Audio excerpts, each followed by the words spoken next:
Jesus foi o pedagogo por excelência. Ele sabia como trazer os seus ensinamentos da melhor forma possível. E dentro da sua sabedoria, ele colocou muitos ensinamentos em pequenas histórias que ele criava, utilizando os costumes da época, utilizando os acontecimentos ali do dia a dia, e formulava uma pequena história, né? Foram as parábolas. Só que uma pequena história com um fundo moral, né? Porque a história, ela se fixa na mente das pessoas. Se nós transmitimos uma lição, a lição de repente a pessoa esquece. Mas se tem uma história ali colocando a lição naquela história, a história fica, permanece, e era esse o objetivo dele, né? Então ele criou as parábolas, pequenas histórias com um fundo moral extraordinário. E o que nós fizemos hoje é trazer uma dessas parábolas para o nosso estudo desta tarde. É a parábola do filho pródigo. Esta parábola é uma das mais conhecidas, né? Não só conhecidas, mas comentadas. E então nós vamos ver o que é que podemos extrair para nós desta parábola. Eu vou lê-la porque não tem outro jeito, não é? A gente tem que ler. Ler é sempre desagradável, mas faremos isso. Parábola do filho pródigo. Um homem tinha 2 filhos. Disse o mais moço a seu pai: dá-me a parte dos bens que me toca. E ele repartiu os seus bens entre ambos. Poucos dias depois, o filho mais moço, ajuntando tudo o que era seu, partiu para um país longínquo e lá dissipou todos os bens, vivendo dissolutamente. Depois de haver consumido tudo, sobreveio àquele país uma grande fome, e ele começou a passar necessidades. Então, foi encostar-se a um dos cidadãos daquele país, e este o mandou para os campos guardar porcos. Ali desejava ele fartar-se das alfarrobas que os porcos comiam, mas ninguém lhas dava. Caindo em si, porém, disse: quantos jornaleiros de meu pai têm pão com fartura, e eu aqui morrendo de fome? Levantar-me-ei, irei a meu pai e dir-lhe-ei: Pai, pequei contra o céu e diante de ti, já não sou digno de ser chamado teu filho. Trata-me como um dos teus jornaleiros. E levantando-se, foi para seu pai. Estando ele ainda longe, seu pai viu-o e teve compaixão dele, e correndo o abraçou e beijou. Disse-lhe o filho: Pai, pequei contra o céu e diante de ti, já não sou digno de ser chamado teu filho. O pai, porém, disse aos seus servos: Trazei-me depressa a melhor roupa e vesti-lhe, ponde-lhe um anel no dedo e sandália nos pés. Trazei também o novilho cevado, matai-o, comamos e regozijemo-nos, porque este meu filho era morto e reviveu, estava perdido e se achou.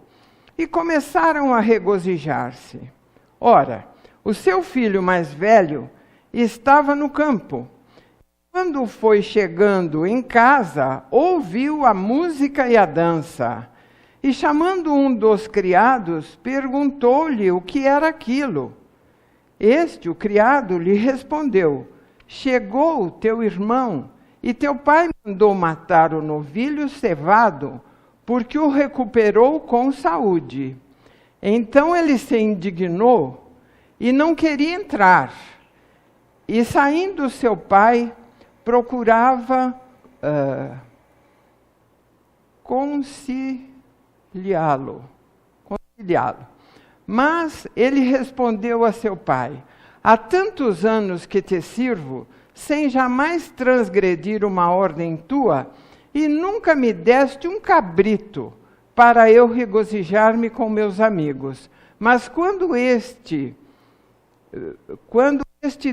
veio este teu filho, que gastou os teus bens com meretrizes, tu mandaste matar para ele o novilho cevado. Respondeu-lhe o pai: filho, tu sempre estás comigo, e tudo que é meu é teu. Entretanto, cumpria regozijarmos-nos e alegrarmos-nos, porque este teu irmão era morto e reviveu, estava perdido e se achou. É uma história comprida, né? Eu não enxergo ainda muito bem. Mas uma história bastante significativa. A gente vê, não é? É uma história até comprida, não é? Mas, como eu dizia, esta parábola é uma das parábolas mais comentadas, né? Às vezes a pessoa nem conhece, mas usa até a expressão, o filho pródigo, né? Às vezes a gente utiliza essa expressão em algum acontecimento da nossa vida do dia a dia. Ela fala a alma e sensibiliza o nosso coração. Há sobre ela uma vasta literatura. Cumpre, porém, aprofundá-la, pois ela encerra grandes verdades. É uma história, não? Uma historinha bonita. O pai tinha 2 filhos, um quis os bens, pegou os bens, foi embora para longe. Lá ele dissipou tudo, gastou tudo, voltou, porque a situação lá não estava boa, e foi recebido pelo pai até com muita alegria, não é? Só que tinha um irmão, o outro, porque eram 2 irmãos, os 2 receberam a partilha de bens, não é? E quando o outro, que estava no campo, chega e encontra uma festa que o pai tinha armado para recebê-lo, porque ficou muito feliz, ele se indignou e voltou-se contra o pai, não é? Então, há muitas verdades aí nessa parábola. Aliás, nem poderia ser de outra forma, porque Jesus, ao montar a pequena história, tinha o objetivo de ensinar àqueles que o ouviam, não é? E então, tudo aquilo que a gente vai falar está aqui nesse livro. Seara do Mestre, de Vinícius. Quem quiser, há muitas coisas boas nesse livro. É um livro evangélico, não é? E ele faz muitas considerações acerca dessa parábola. E ele coloca que o nome da parábola não devia ser a parábola do filho pródigo. Devia ser a parábola do pródigo e do egoísta. Gira em torno de 2 personagens que encarnam 2 expressões da imperfeição humana. Então nós vamos ampliar o nosso pensamento, não é? Para que possamos compreender realmente a história. São 2 expressões da imperfeição humana, o pródigo e o egoísta, não é? Na parábola são 3 pessoas, o pai e os 2 filhos. Todos se prendem ao procedimento do pródigo. É o pródigo que é o cerne desta história, desta parábola, né? O filho pródigo. Nada dizendo sobre o outro, mas o outro é maior pecador. Vamos ver, não é?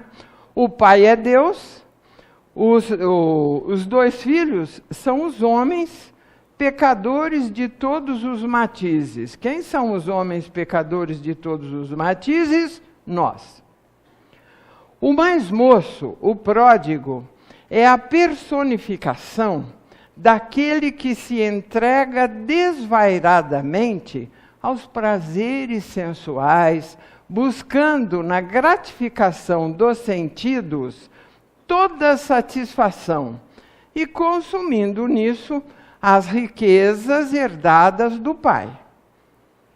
Mas o dinheiro termina, não é? Ele foi gastando dissolutamente com tudo aquilo que lhe trazia prazer, né? Não economizou nada, gastou o que pôde. E quando a gente gasta, o dinheiro acaba.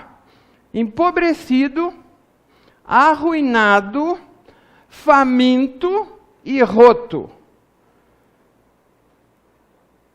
Roto espiritual e materialmente falando. Então ele acaba reconhecendo-se, isto é importante, ele acaba reconhecendo-se culpado de tanta desventura. Não é? Ele reconhece que ele é o único responsável pela crítica situação em que ele se vê, em que ele se encontra. Isso é importante. Não é? Porque na maioria das situações, as criaturas não reconhecem aquilo que fazem. Não é? Sempre querem encontrar uma desculpa, uma justificativa. Não é? O culpado é esse, é aquele, é a situação, é isso, aquilo. Nós sabemos disso porque esse comportamento é comum a todas as pessoas imperfeitas como nós somos. Não é? Então, ele, nesta situação, ele agiu adequadamente. Ele reconhece que ele é o único culpado de toda aquela desventura, né? Que essa situação foi criada por ele. Então, arrependido, ele resolve buscar o lar paterno, que ele havia relegado, e volta para junto do pai, bom e amorável, né? Na hora da dificuldade, quando ele se encontra lá cuidando dos porcos, né? Os porcos tinham o que comer, ele não tinha. Aí ele se lembra que lá na fazenda, na casa do pai, não é? Os jornaleiros, como ele fala, são os empregados. Eles tinham tudo, eles trabalhavam, sem dúvida, mas eles se alimentavam, eles tinham o que era necessário. E ele, naquela situação, não tinha nem o que comer. Então, ele acha que, mesmo diante daquilo que ele fez, ele pode voltar para buscar o lar paterno. Né? Arrependido, resolve buscar o lar paterno, que ele havia relegado naquele momento, né? E volta para junto do pai, bom e amorável. Ali, na casa do pai, ele é recebido festivamente e reintegrado no seu lugar de filho. Não só isso, mas herdeiro de todos os bens e privilégios paternos. O pai ficou muito feliz, como nós vimos ali na história, foi até ao encontro dele, não é? Ficou muito feliz com o seu regresso. A história desse moço é a da grande maioria dos homens, das criaturas, não é? Verificamos no transcurso destes acontecimentos as manifestações das leis naturais que regem o destino das almas sob o influxo da evolução. Olha, o desfecho de toda a odisseia dos pecadores que passam pela terra é, mais cedo ou mais tarde, o retorno ao lar paterno. Vamos ampliar o nosso entendimento para perceber. O rapaz fez uma porção de coisas erradas, né? Foi agindo inadequadamente, mas teve a hora em que ele retornou para a casa do pai. Né? Então, esse é um processo que atinge a todos nós, a todas as criaturas humanas, né? Sob o influxo da lei de evolução, essa lei extraordinária. Das leis naturais, a que eu acho a mais linda, mais bonita, mais adequada, é a lei de evolução. Que maravilha a gente saber que evolui, não é? Nós somos criados simples e ignorantes, e vamos ali vivendo, e vamos aprendendo, vamos fazendo coisas erradas, coisas certas, e vamos indo de encarnação em encarnação, nós vamos progredindo. Por quê? Porque isso é da lei, né? É da lei que nós possamos evoluir. E após todas as coisas erradas que a gente ainda pratica, por toda a imperfeição que carregamos ainda, chega uma hora em que a gente retorna ao regaço do Pai, né? Não importa qual a natureza dos erros praticados, o final, o remate de toda a trajetória do espírito, através de suas encarnações e reencarnações, das provas e das expiações que venha a passar, é um só. Então a gente vai vendo aqui o que aconteceu com o rapaz, a gente vai ver que em um âmbito maior é a trajetória do espírito, né? Então, olha, através das encarnações e reencarnações, das provas e das expiações que o espírito vem a passar, o final, o remate é um só, este aqui. A confissão ou reconhecimento da culpa, que não é tão simples assim ou tão fácil, né? Outro, o arrependimento. E por fim, a consequente reabilitação pelo amor e pela dor. Então essa é a trajetória do espírito. Somos criados simples e ignorantes e vamos vivendo, e dado ainda a nossa imperfeição e a nossa ignorância, vamos agindo, vamos errando e vamos vivendo as encarnações e as reencarnações, até que chega uma hora, não é, em que vem a confissão e o reconhecimento das culpas que carregamos, depois o arrependimento e, por fim, a consequente reabilitação pelo amor e pela dor. Ninguém se perde, isso que é importante a gente saber. Ninguém se perde. Não há pecados irremissíveis. Não há culpa irreparável. Não há. A porta da redenção jamais se fecha para ninguém, para todos nós. Não disse Jesus, das ovelhas que o Pai me confiou, nenhuma se perderá? Então a nossa trajetória é assim, a gente vai caminhando e por mais que se faça, estamos sempre no caminho da redenção. A porta da redenção estará sempre aberta, desde que a criatura reconheça os seus erros, se arrependa e resolva assumir uma nova postura diante da vida, não é? A porta está sempre aberta para os pródigos e egoístas arrependidos de todos os tempos. Um outro ensinamento que ressalta também desta parábola e que é de relevância é a doutrina da causalidade, ou melhor, a lei de causa e efeito, que é ensinada pela doutrina espírita, pela terceira revelação, sem dúvida nenhuma. Então a gente vai vê-la também, né? O rapaz criou uma série de causas destas que determinaram uma série de efeitos análogos. As causas eram más, os efeitos foram dolorosos, e ele suportou os efeitos como era natural, e não como um castigo ou uma pena imposta por agente estranho. Acabou compreendendo a insensatez que praticara, considerando-se o próprio causador dos sofrimentos e da humilhação que suportava. Como eu já disse anteriormente, isto não é fácil, não é?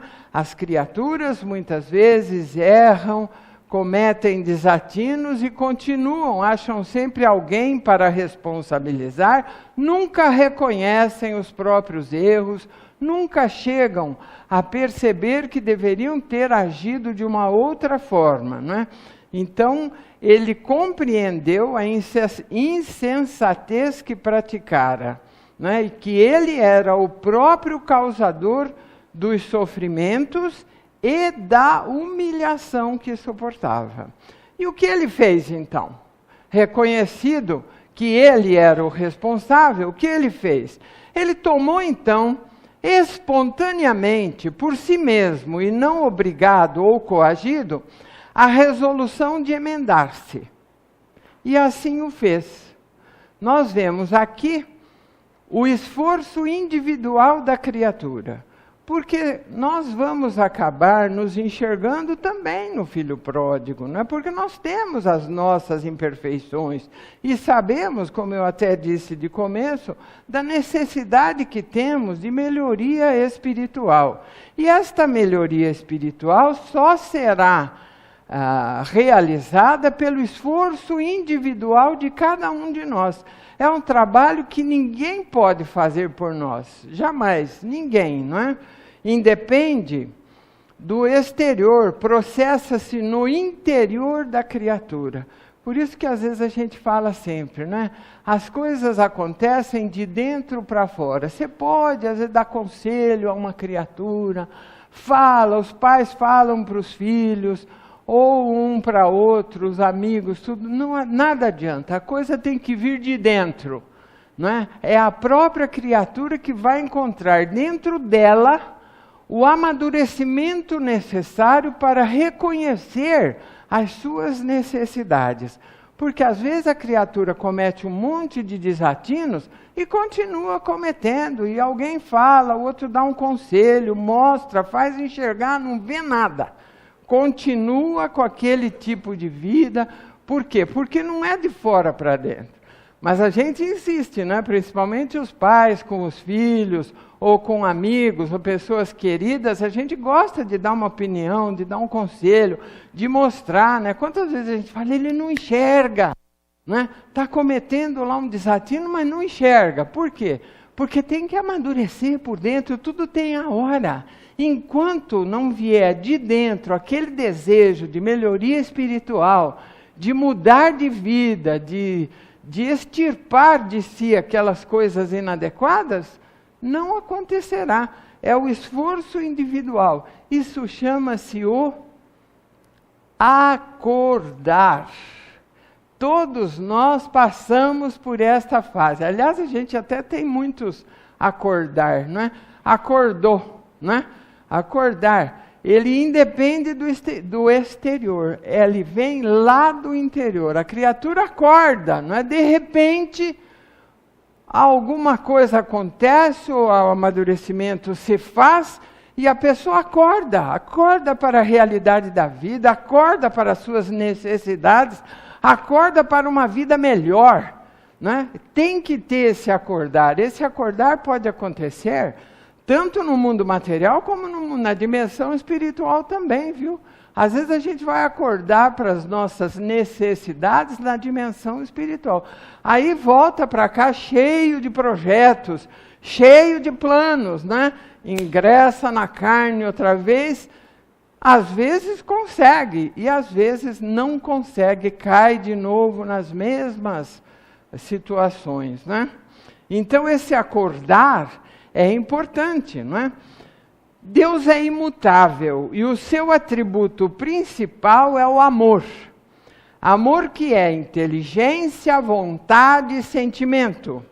Ele espera que o homem o procure, que reconheça seus erros, arrependa-se e se regenere. O Pai espera sempre isso de cada um de nós, né?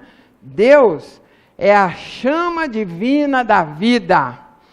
Quanto mais nos aproximarmos dele, mais nos sentiremos iluminados pela sua luz e fortalecidos pelo seu calor. Olha que frase linda, não é, irmãos? Afastarmos-nos de Deus é embrenharmos-nos nas trevas, é caminharmos para a morte, não é? Por isso, ao celebrar o retorno do pródigo, o pai disse: este meu filho era morto e reviveu, tinha se perdido e agora se achou. Esse vocábulo morto, né, estava morto, nós vimos que ele não estava morto, ele estava vivo, né, ele estava bem vivo. Isto daí nos faz lembrar o pensamento de Jesus, né? Deixa os mortos o cuidado de enterrar seus mortos. E aí a gente não entende, mas como que morto vai enterrar o outro morto? Então é a conotação que Jesus dava a esta palavra, morto, né? Porque ele gostava de ressuscitar os mortos, né? Como ele ressuscitou a Madalena, né? Diferente da ressurreição de Lázaro, porque Lázaro estava lá, não é? Não vamos discutir se estava morto ou não, mas voltou à vida. Madalena não, ela nunca esteve morta, não é? Ela vivia, mas se vivia que vida? Vivia a vida que não era aquela vida adequada, e ela de repente, como diz, acordou também para a vida. Então são estes mortos que Jesus se referia. Este meu filho era morto, por quê? Porque ele vivia aquela vida dissoluta, não é? Buscando dissipar os bens, ele estava morto para a vida. E aí ele retornou ao lar paterno, não é? Tinha se perdido e agora se achou. Ir para Deus é encontrar a nós próprios, não é? Outro ponto digno de estudo é a relatividade do livre-arbítrio, que nós vamos encontrar também aqui nesta parábola, né? O Espiritismo nos esclarece, nos ensina a existência do livre-arbítrio. Não é palavra bonita, expressão bonita, não é? Mas é uma grande realidade nas nossas vidas, o livre-arbítrio que Deus deu a todos os seus filhos, e que Ele também respeita o livre-arbítrio de cada um de nós, as suas criaturas, não é?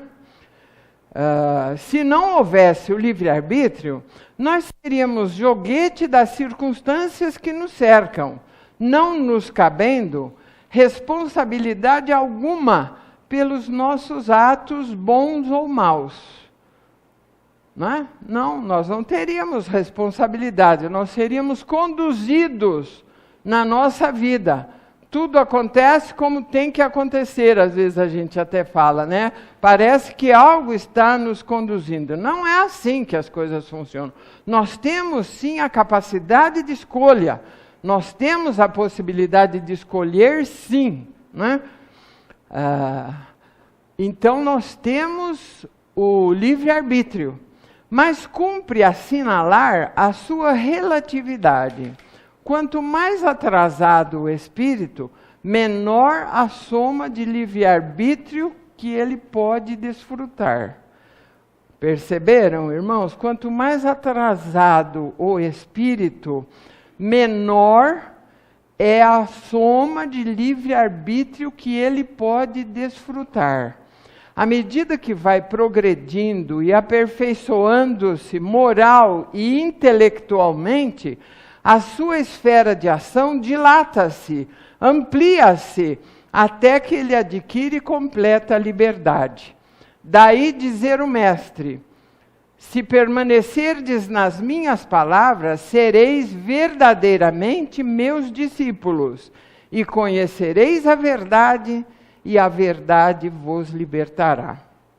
A ignorância, em seu sentido verdadeiro, não é só a falta de cultivo da inteligência, mas também e principalmente do sentimento. A ignorância, irmãos, é o cárcere do espírito. O analfabeto é um emparedado que se debate entre as grades da prisão intelectual. Abre um livro e não pode interpretar os símbolos. Vê emplacamento das ruas, as vias, os números dos edifícios, as tabuletas, os letreiros. Tem inteligência e não se acha habilitado a servir-se dela. Tem olhos e não vê. É como um cego, né? Então, isso aí é uma grande realidade. A liberdade do espírito mede-se pela soma de conhecimentos e virtudes adquiridas. Só com 2 asas alçar-se-á o voo da liberdade, da libertação. A gente ouve muito falar isso, né? Na casa espírita, as 2 asas, o moral e o intelectual, né? É preciso haver os 2 fatores para que a criatura ascenda, né? Na parábola, o pródigo usou do seu relativo livre-arbítrio. Foi até onde era possível ir dentro dos limites traçados pelo seu grau de evolução. O pai deixou-o ir e proceder como lhe aprovesse, aguardando o momento em que as reações dos seus atos impensados se fizessem sentir. O pai agiu com ele como a gente faz com as crianças, não é? Não é tudo que as crianças, que a gente pode conceder. À medida que eles vão crescendo, nós vamos dando mais liberdade, não é? Por quê? Porque ele vai aprendendo, ele vai crescendo, ele vai adquirindo condições de poder agir, né? E assim também somos nós. Ele quis ir, o filho quis ir, o pai deixou que ele fosse, né? E ficou aguardando o momento em que houvesse a reação dos seus atos impensados. E aí esperou o seu retorno. O homem, espiritualmente, é como uma criança, não é? Pode o homem chafurdar-se na lama dos vícios, precipitar-se no tremendal do crime, cometer aventuras e insânias de toda a espécie. Fatalmente chegará para ele o dia de cair em si. É aquele acordar que a gente disse, né? A criatura cai em si. Como ele, chegou uma hora que ele caiu em si, quer dizer, ele acordou para os acontecimentos da vida. O pródigo, o filho pródigo, foi até a pobreza extrema, até a miséria material e moral, mas não pereceu. Caiu em si e retornou à casa e aos braços do Pai Celestial. Foi isso o que aconteceu com ele. Então, a gente pode entender bem, né? Pelo livre-arbítrio, ele resolveu ir. E foi, e o Pai permitiu. Porque Deus sempre permite que a gente faça o que a gente quiser. Nós temos a possibilidade de escolher a nossa vida.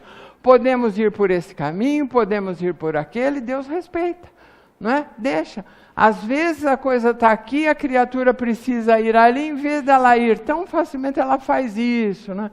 Dá uma volta enorme para depois conseguir chegar naquele mesmo lugar. E Deus permite, por quê? Porque nós vamos adquirindo experiências, nós vamos amadurecendo. Quando a criatura chega ali, ela já está muito melhor, mais experiente, mais capacitada.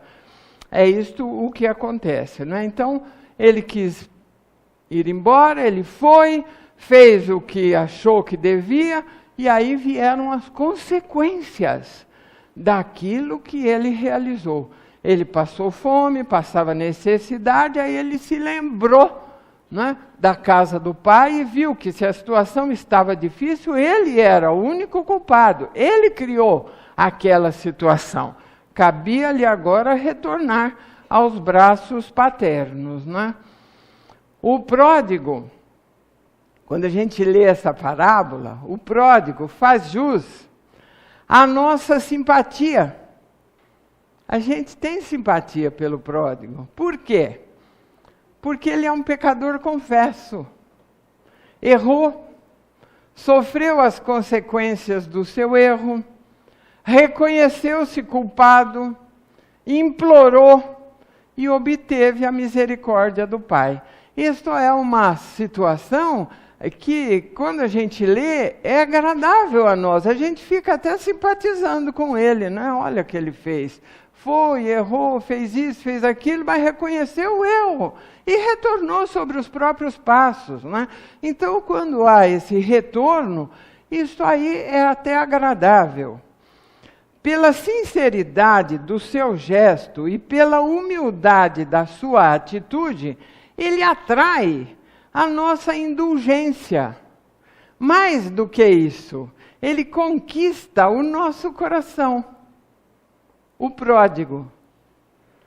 E como não ser assim, se nos vemos nele, como num espelho, refletindo o que somos, indicando-nos o caminho a seguir, o exemplo a imitar. Nós vemos nele o que nós também temos que fazer. Nós também somos pródigos, né?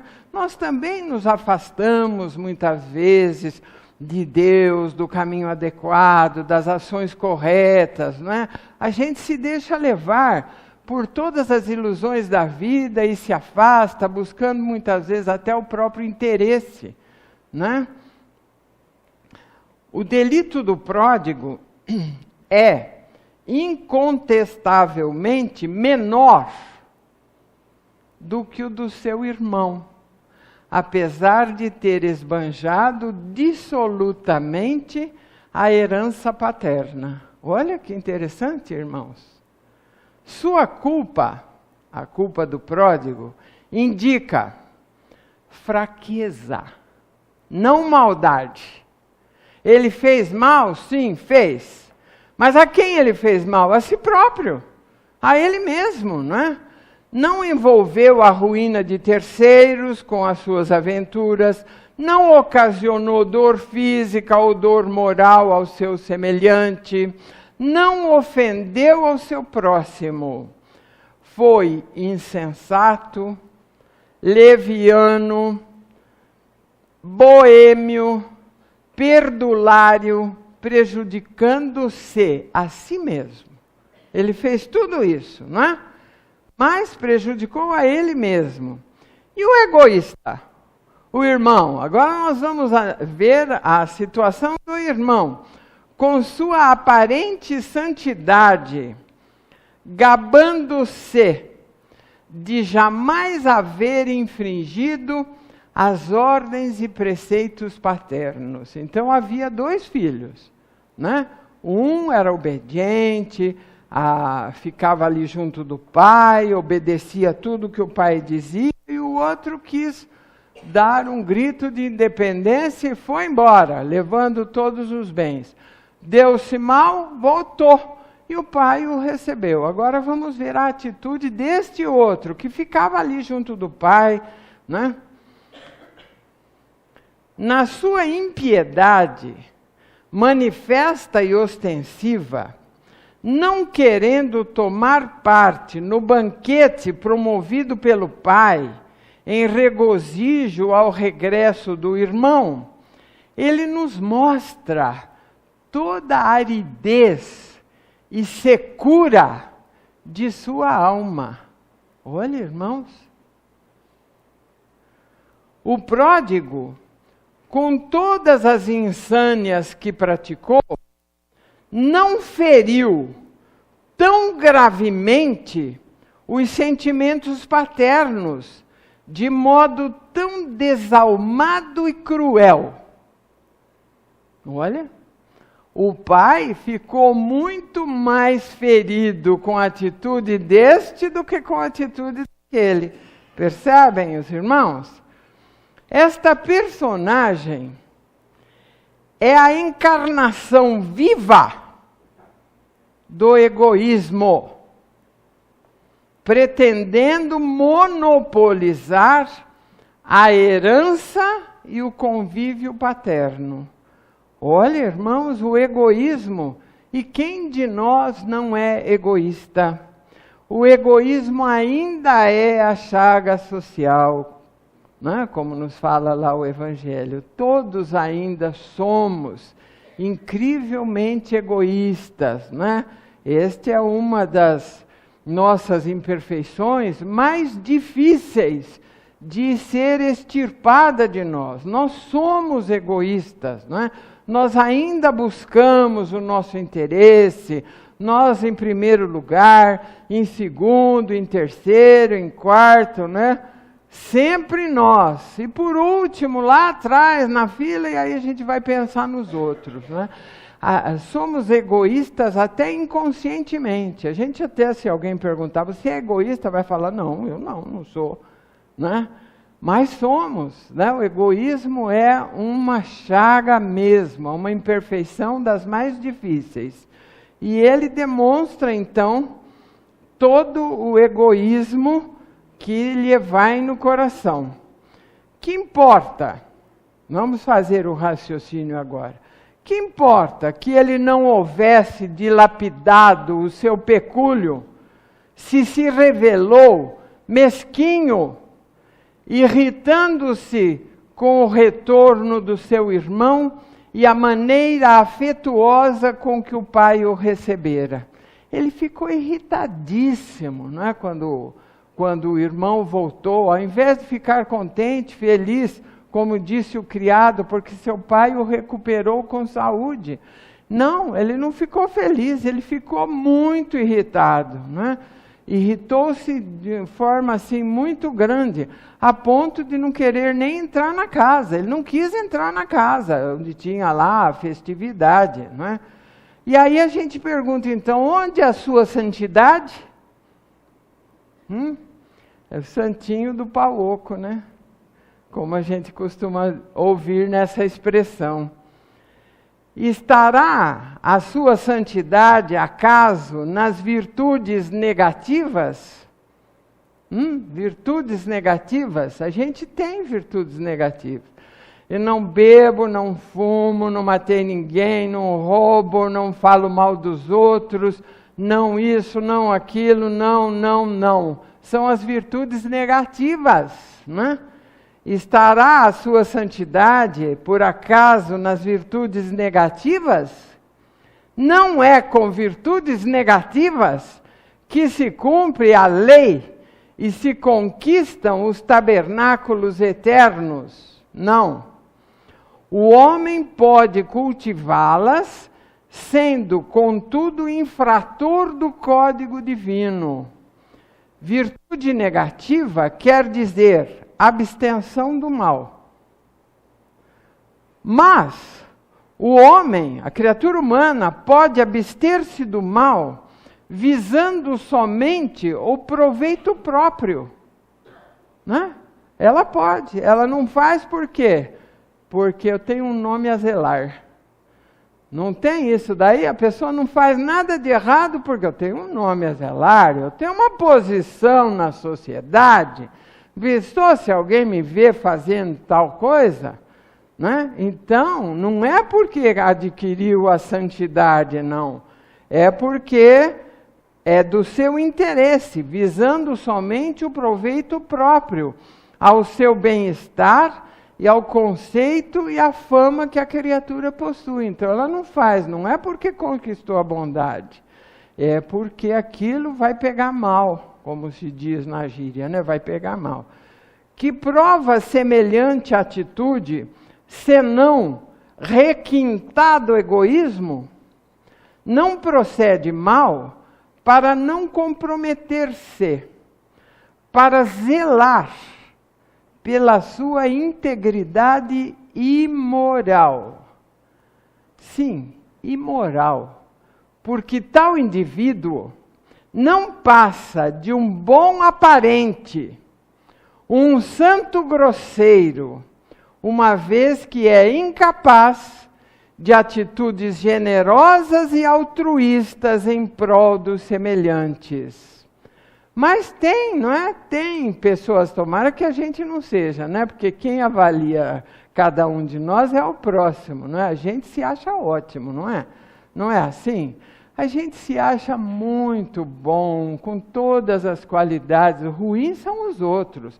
Imperfeitos são os outros. Nós não, nós somos ótimos. Nós somos perfeitos.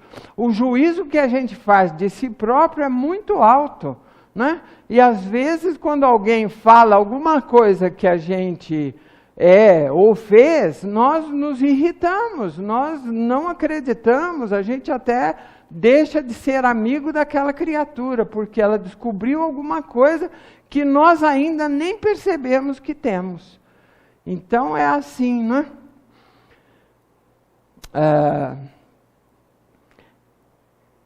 O Vinícius chama isso de integridade imoral, né? Interessante isso.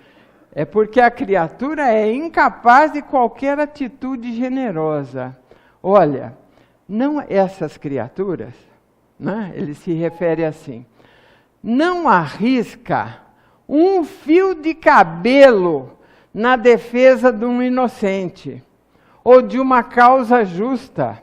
Não dedica um momento do seu tempo em favor de quem quer que seja. Isso é o egoísta, viram? Não se doa em nada, não toma partido numa causa justa, não defende um inocente, não dá o seu tempo para ninguém. E ainda mais, entristece-se com a felicidade alheia, revolta-se com a alegria do próximo, refestelando-se no céu, conforma-se com a perdição eterna do seu irmão. E aqui nós nos lembramos daquela passagem do Evangelho, quando Jesus conta que 2 homens subiram ao templo para orar, não é? Subiram os 2 para orar. E um orou desta forma, né? Não sou ladrão, pago o meu dízimo, jejuo regularmente, eu sou honesto, eu sou isso, eu sou aquilo, não é? E aí ele via o outro lá, que era o publicano, ali também orando, e ainda continua, não sou igual a este publicano, graças te dou, meu Deus, porque eu não sou igual a ele. E aí a oração do publicano era diferente. O publicano orava assim, meu Deus, tem piedade de mim, miserável pecador que sou. E aí Jesus termina, não é? Qual dos 2 saiu do templo justificado? Não é? Foi o publicano, que reconheceu as culpas, que teve humildade de pedir o perdão pelos erros e pelas culpas cometidas. Mas o outro, que se achava tão honesto, né? Eu não sou ladrão, eu pago meu dízimo, eu jejuo regularmente, eu faço isso, eu faço aquilo, aquele que se vangloriou, esse não saiu justificado. Mas o ensinamento mais importante está no último tópico, quando o egoísta, extravasando o seu ciúme, queixou-se ao pai. Aí ele diz, né, para arrematar tudo aquilo que ele tinha feito, mandaste matar o novilho cevado, em sinal de regozijo, pelo retorno desse teu filho, que dissipou os teus bens com as meretrizes, enquanto a mim, que tanto te sirvo, nunca me deste um cabrito para regozijar-me com meus amigos. Olha, irmãos, a fala dele, não é? E quando ele coloca, e é bom a gente ressaltar, mandaste matar o novilho cevado em sinal de regozijo pelo retorno desse teu filho. Olha o que ele fala para o pai. Desse teu filho aí, ó, esse que dissipou todos os bens e manda matar um novilho cevado para ele, e eu que estou aqui sempre junto, né? Obedecendo sempre, nunca me deste um cabrito para eu regozijar-me com os meus amigos? E aí o pai, né? O pai então retruca: filho, tu sempre estiveste comigo, e tudo o que é meu é teu. Entretanto, cumpria regozijarmos-nos, porque este teu irmão, olha o que o pai fala, este teu irmão era morto e reviveu, estava perdido e agora foi encontrado. A lição áurea está sintetizada num simples possessivo: teu filho, teu irmão, né? Para que a criatura se coloque exatamente como deve, né? Este um aí que você está falando é o teu irmão, né? O adjetivo teu é, no caso, tudo quanto há de mais significativo. O egoísta via no pródigo apenas o filho dissoluto de seu pai, e este lhe mostrou naquele o seu irmão. Ele é o seu irmão, é o teu irmão.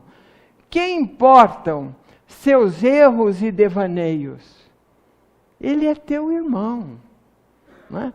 Às vezes a gente acaba usando até essa frase, né? Teu irmão, a gente precisa entender. Aqui eles eram irmãos de sangue, mas a humanidade inteira, nós temos de ressaltar a fraternidade. Todas as criaturas, todos somos irmãos, e temos que aprender a conviver com os nossos irmãos, usando a tolerância, a boa vontade, para que possamos viver harmonicamente, né? Não em lutas indesejáveis. Irmãos, apliquemos na vida este preceito. Saibamos ver nos que pecam, nos que cometem qualquer espécie de culpa ou crime, um nosso irmão. É o nosso irmão, né?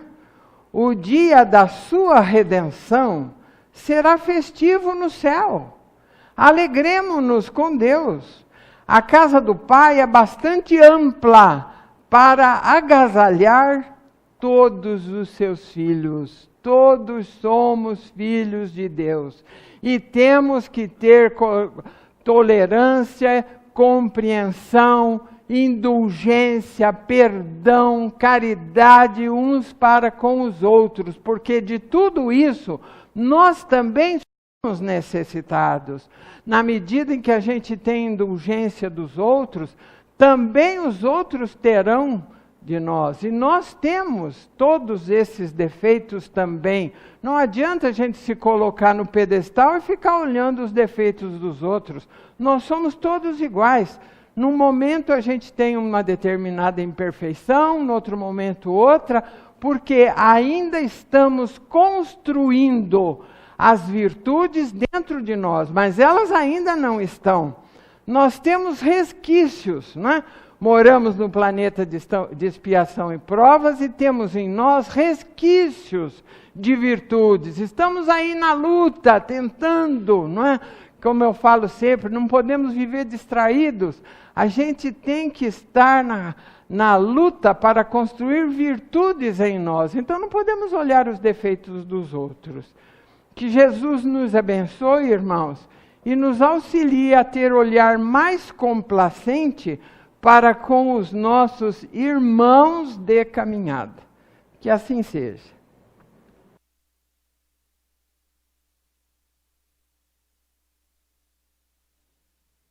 Leia, muito obrigada. Que Jesus continue a abençoá-la sempre. Para estar sempre que assim conosco, seja. nos ensinando, nos trazendo lições tão preciosas. Obrigado. Que Ele a abençoe sempre.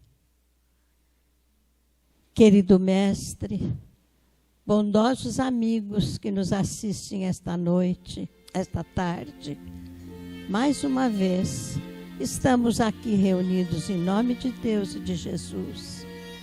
Querido Mestre, pedimos o seu auxílio e proteção para todos nós. Abençoe a cada um que aqui está, abençoando nossos lares, nossos familiares, nossos entes queridos. Querido Mestre, temos muito que agradecer. Temos que agradecer por esta casa que nos acolhe, que nos ensina, que nos reequilibra, que tenta e coloca, certamente, cada um no seu caminho, para seguirmos o nosso caminho de redenção, para alcançarmos um dia a perfeição. Auxilia-nos, Mestre, para que nos tornemos aquela luz do verdadeiro cristão, como certamente você espera de cada um de nós. Continue a nos assessorar, nos auxiliar, nos proteger. Somos muito gratos por tudo que temos recebido da equipe desta casa e gratos a eles por estarem esta tarde aqui conosco. Mais uma vez agradecemos a todas as equipes que trabalham em nossa casa. Somos muito gratos a Deus por tudo que nos deu, pelas oportunidades, pelos talentos, pela forma de desenvolvermos esses talentos, pela inteligência e vontade, pela vida, principalmente, oportunidade maior de redenção. A cada encarnação, podemos subir um pouquinho, dependendo da nossa vontade, dependendo de querermos ir em frente. Por isso agradecemos, temos liberdade e agradecemos a Deus por tudo isso. E mais uma vez gostaríamos de dizer a Ele da nossa gratidão através da prece, dizendo com muito amor: Pai nosso que estais no céu, santificado seja o vosso nome. Venha a nós o vosso reino, seja feita a vossa vontade, assim na terra como no céu. Pão nosso de cada dia nos dai hoje.